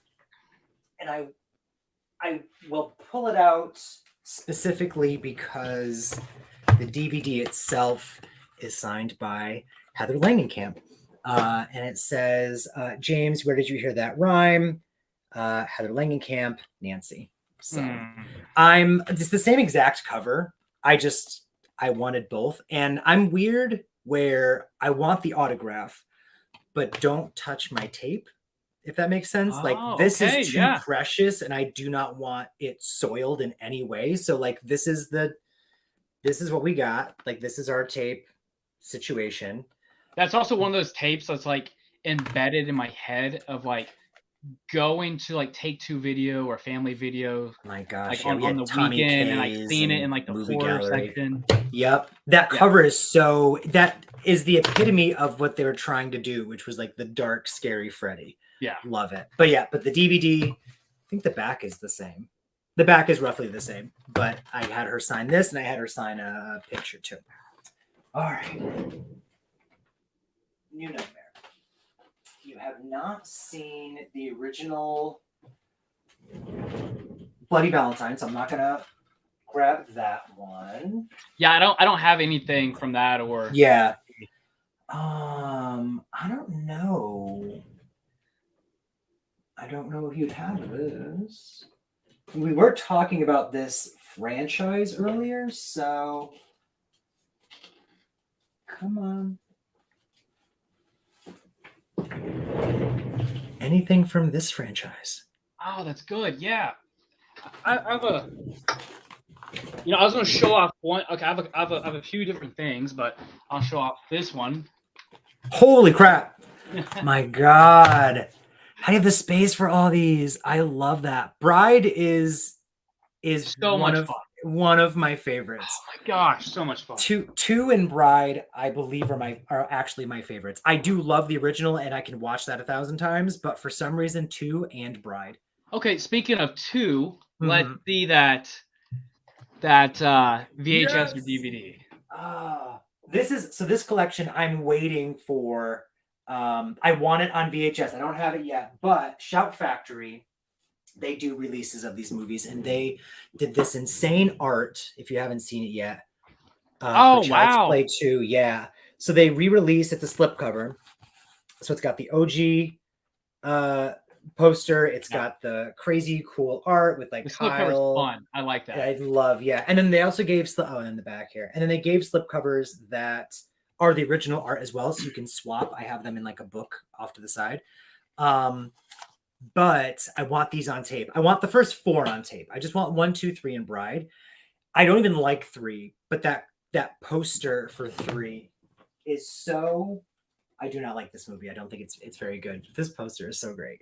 Yeah, I just love that. It's funny because that's actually another tape that's kind of like embedded in my head. There's dozens of these going to the store, but that's so in your face. Yes. Like if I'm thinking of Child's Play, I usually think of this cover, but I'm equating it to 1 or 2. Yeah. So Scott has a pretty interesting question. As collectors, how much would a VHS tape of New Nightmare signed by Wes Craven and Heather Langenkamp be worth? I kind of have an answer. It may not be. I'd be curious if it's gonna be the same as yours, though. My answer. See, well, it's priceless, but it would. I feel like it depends on, like, what would I pay for it, or what do we think it would go for? See, because it depends on the seller. To be honest, I've noticed a lot of people who are holding on to gems and they sell them for $2, and then some people who know something is rare and they're like, okay, it's $300. Yeah, I always look at it as 2 things, as a buyer or as a seller. I'm not really a collector who does like autographs or anything, so like my opinion of this may be fairly skewed, but I would look at it as, what is that individual item, whether it's a VHS tape, a Funko, whatnot, what is that individual item worth, plus what is the typical signature of Heather Langenkamp? What do they charge? This one's different because Wes Craven has passed. So this is when, unfortunately, autographs do get increased if you have the certificate of authenticity. Yeah. So just like artists, their work doesn't truly get appreciated until they do pass away, unfortunately. And then it's truly just up to that. The secondary market's kind of skewed. It'll really just be dependent on that buyer and how much it's worth. I agree. You're bringing up a point I didn't think of, is but immediately I was like, oh yeah, duh. I didn't think of it immediately either. Yeah. I was mid sentence. I'm like, oh, he has passed. That changes this. Yeah, that changes. I was just going to say the value of the item plus what the typical con price of a signature from that. If Heather charges $50 at a con, the item's $5, you're pretty much not going to get much more than that. You can add value to it due to a convenience fee. I'm going to say this, though, when it comes to, like, it's Wes Craven, let's say it's what, in this case, that should go for a lot, at least a few $100s because it's Wes Craven. But the thing of value that I was joking when I said it's priceless, but the thing that brings the most value to me, besides the fact that I own this product with this signature, is that each time I've grabbed one of these and gone, oh my gosh, I forgot I had this signed. The memory of me waiting in line, talking to Heather, having her sign it, picking out what I wanted her to sign, having a chit chat, taking my photo, that is embedded in that product too. And it would not be embedded in the one I was buying online. So that's not something I probably would invest in. The only thing that sets it apart is the fact that we're saying like Wes Craven, who is no longer with us. But I mean, because it's Wes Craven, you can kind of put almost any price on it and someone's going to buy that. You could say $200 and that's affordable for a lot of people. So they'll be like, oh, okay, cool. $200. You could say $2,000. And some people will be like, yep, cool, it's Wes Craven, $2,000. Like you know, kind of can go anywhere with those. Like if someone was like, yeah, I have this, you know, I have Psycho on VHS signed by Alfred Hitchcock. I mean, what are we talking about? Like that's going to go for a lot. So I don't know if that answers your question, Scott. Sorry.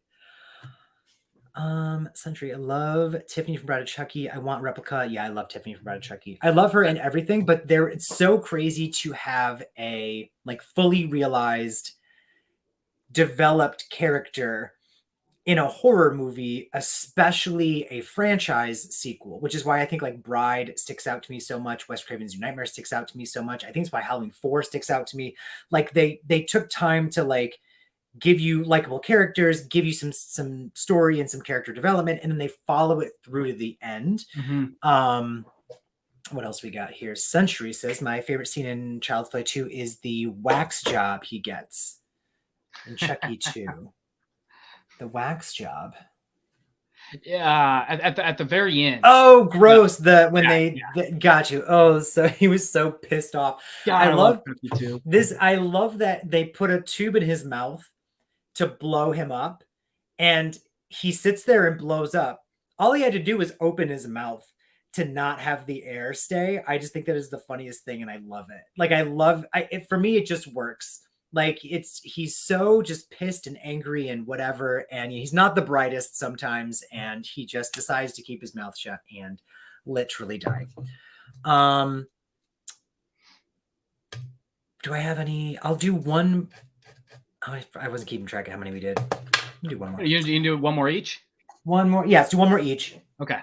And you already showed me. So, okay, you didn't show me. I'll show you. This is my rebuttal for before. I didn't have Army of Darkness, but I have Evil Dead. Oh, see, that's good enough. That's my. Yeah. Okay, we're going to do that. Now, we did Leatherface. That's kind of too. No one's gonna. Have your that. Evil Dead one, it was good enough because my Leatherface, you let me choose one from take the franchise. That's the hard thing about collectibles too, especially what I collect. It's very limited, especially with like sequel characters. Yes. Yep. We talked about this before. Okay. This would be a tough one because there are many, many, many versions of this that you could have from the one movie. Well, I'm interested now. Movies.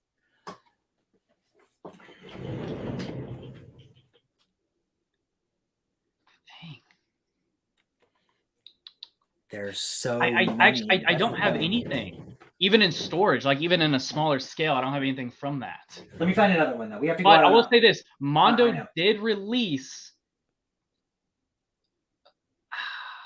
Is it like the monster at the end? I feel like I've seen the monster at the end be a figure. Or no, the dog. I think NECA has done that. Mondo's released that they're going to be doing... I'm dropping Kurt Russell's character's name, and I'm feeling ashamed right now. Oh, you're right. No, McCready, right? McCready, yeah. Yes. So they're going to be releasing him with a couple of the creatures. Yeah. Oh, with the creatures. Okay, I have seen versions of him. Mm-hmm. Oh my God, who's coming to? We have here. We don't get many like horror movie fests. Like we don't get many cons. We have one though, and we're getting Keith David. So so he's gonna be there. Kurt Russell never gonna show up to that thing, but I'm excited to bring like my Blu-ray for him to sign. Okay, I gotta think of something you're gonna have. Oh, you definitely should have one of these. From the whole franchise. Yeah, okay. It's funny. Like I said, the smaller scale stuff I have put away, but it's funny. I actually have one of these right here. Oh, there we go. Darth Maul is scaring the shit out of me. Yeah, he's a good roommate. Yeah. So yeah, it's funny. I actually have this just sitting over here. All the smaller scale stuff, all this, like I said, is put away. Yeah. Coincidentally, though, this is just hanging out right over there. Just chilling there. Yeah. Is that from a specific, is that from Alien or Aliens or a specific? I don't, to be honest, I don't know with this one. Yeah, because it looks like one of the older kind of, it looks like 1 or 2 probably, because 3 I feel like was when it was like very small with less going on, and then 4 was mostly like that alien baby. Okay, so anything with this one will do. Okay. Oh. Now that I've actually gone through my he's huge. Oh, when you slowly lifted him up, it looked like a small toy, and then he's gigantic. So Billy, oh my gosh, it's Billy. Oh, where did I put them? I think they're here. Billy. Oh, Billy. Those are.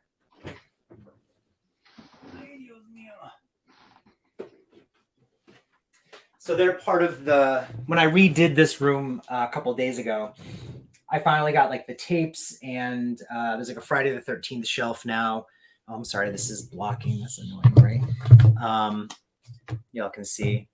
So Friday the 13th is on the bottom. Then we've got tapes and tapes. You got Scream has its own shelf. This is all I get is basically this corner. Halloween, Blu-ray, and then DVDs on the floor. But I own like another, I don't know, 600, 700 DVDs.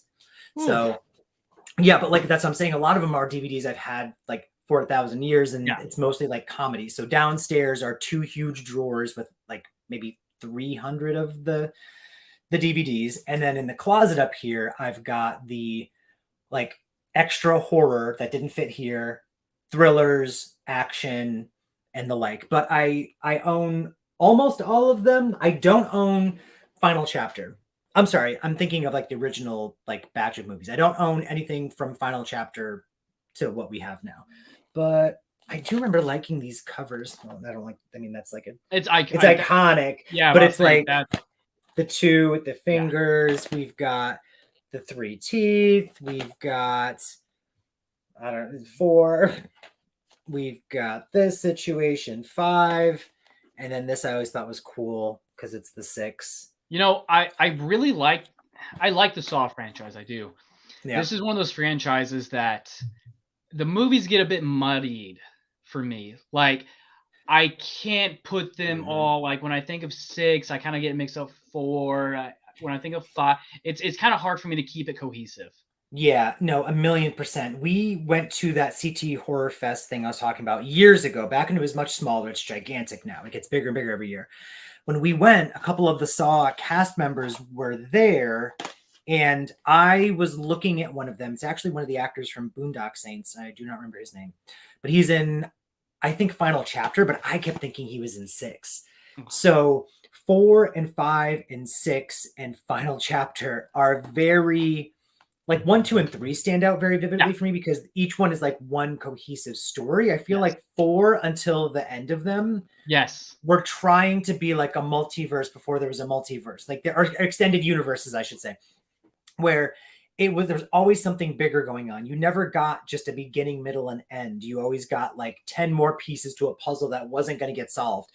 And then I feel like for me, when Final Chapter came out, I remember nothing about that movie almost. Except it was just like death scene after death scene after death scene. Then suddenly the movie was over and they gave us a twist. And I was like, that's the twist. Like you had us wait all this time for that. And so when we got Jigsaw, I was optimistic. And then I was disappointed. Yeah. We got Spiral. I was very optimistic. And then I was disappointed. See, that's funny. Mine was the opposite with Spiral. I was not optimistic whatsoever. And it kind of met my baseline of expectation, which wasn't high. Okay. See, I think I let myself, the idea of them accepting like this is a spin-off. Oh, yeah. I was like, this is cool. We got a full trailer with a full regular cast. Because I mean, back in the day when a Saw movie came out, it was a 30-second spot that would show some people screaming and say Saw. And that's all you needed because people would go to the movies. So seeing a full trailer, I was like, this is awesome. But I was just like, okay. And now we're getting the new one. And the new one looks like such a Saw movie. Like it looks like 1, 2, and 1, 2, 3 X could all just exist in themselves without the other movies. And I don't know if that's a good or a bad thing. It also kind of looked like with the Saw X trailer, it also kind of looked like it was filmed in the same way as like the first one. Like the shots, but also that oversaturated yellowy, that you described. That's how this looked, which kind of makes me go like, ugh, like that looks ugly. But that's what the first movies were. So hopefully it's for the best and not for the worst. I just want to say this is fun to watch. Sorry, I'm jumping into the comments here. So Sentry says, wow, I can't read. Just want to say this is fun watching while sewing the sleeve of my Halloween costume this year. Nice. Horror theme sewing is the best motivation. I love that we can contribute to that. What is the Halloween costume? You did tell me, but I have a terrible memory. So let us know in the comments what your costume is. I mean, we've been talking for a very long time, so I'd say we can probably wrap it up in a minute. Yeah, good. I wanted one question to ask you. And we touched on it kind of earlier, is what figure do you not have that is your like holy grail that you still want? Or even if it's not like a specific, like maybe it doesn't even exist yet. Like what is the character that you're like, I need that? Yeah, that's hard. 'Cause like I said, I'm super indecisive. One that I think would be really fun, and I think it'd be really fun because I think they're pretty underrated movies, would be like the Collector and the Collection. So like having the Collector, I think they're great movies and they don't get talked about at all. And they kind of came out during that whole early 2000s thing, and I don't know why people don't talk about it. I think they're fantastic, but yeah, I would like the Collector in my collection because I think it would be very unique. Yeah, that would be the first movie. I remember I was shocked at how good it was. I actually never saw the second one. I saw the second one first. Oh, for real? Yeah. So, I was a bit confused. I still liked the movie though. Yeah, but you're like, what is happening? Yeah, I was so surprised it was the first one. Yeah, no, I love the first. I have to watch the second one at some point. I thought for a while they were working on a third because it's been off and on for a long time. Yeah, it was like the Collector, the Collection, and I think they were saying something like the Collected. Yes. Yeah. So it's been off and on for a long time. Right now, I'm pretty certain the plug is pulled. Yeah. Again, now with the writer strike, it would not. Yeah, that's not going to be a thing for a minute. Miami Z Nemesis, it's funny, wants an Austin figure. So we'll have to work on that. Chris, you're amazing. Love you, buddy. But I mean, I'm terrible at goodbyes and wrapping stuff up. So I'm going to say thank you. This was a lot of fun. I'm really glad you were like, let's do a thing because this was so cool. I hope we do more of these.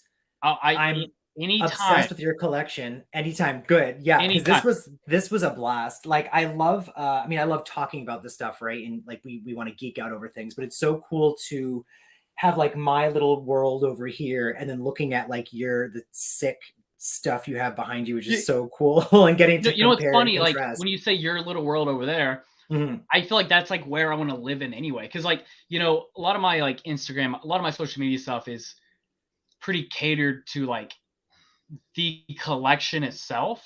But like I said, like my big love though are movies. So I feel like I don't get to talk about that. Even when I do live streams like with Collector Joey and other people, all the live streams are pretty catered towards like the figures themselves. Yeah. Like, we discuss the sculpt of a figure, the quality of the tailoring, and that's it. And that's fun. I love it. That's why I like this. Well, yeah, that's a whole topic in itself. Yeah. But first and foremost, it's a movie. Like that's what I get so much enjoyment and passion to talk about. So, I mean, that, yeah, I Yeah. love this. Yeah, I love this too. Yeah, creativity stems more creativity stems more creativity. Yeah. So I'm sorry, I forgot to say that Sentry's being Angela from Night of the Demons. So So I that's who have to she's watch being the for movie. Hell. So you have to watch the movie Yeah. now for Sentry. Otherwise, that's just disrespectful. So you're gonna watch Night of the Demons. We at some point have to figure out when we're And gonna watch Relic. Scarface, and you have to watch The Relic. Yes. This has been fantastic. We're gonna wrap this up right now. If y'all had fun, leave more comments and stuff. Follow Austin if you're not already, but I did kind of make it very clear that everyone should be already. So if you're not, what are you doing? You're sweet. Thank you. And then no problem. And that's it. I'm gonna let you go. I've taken 2 hours of your time. Have a great rest of your night. Thank you, Rachel, for letting us borrow him. And we'll talk to you soon. Bye, y'all. All right, bye.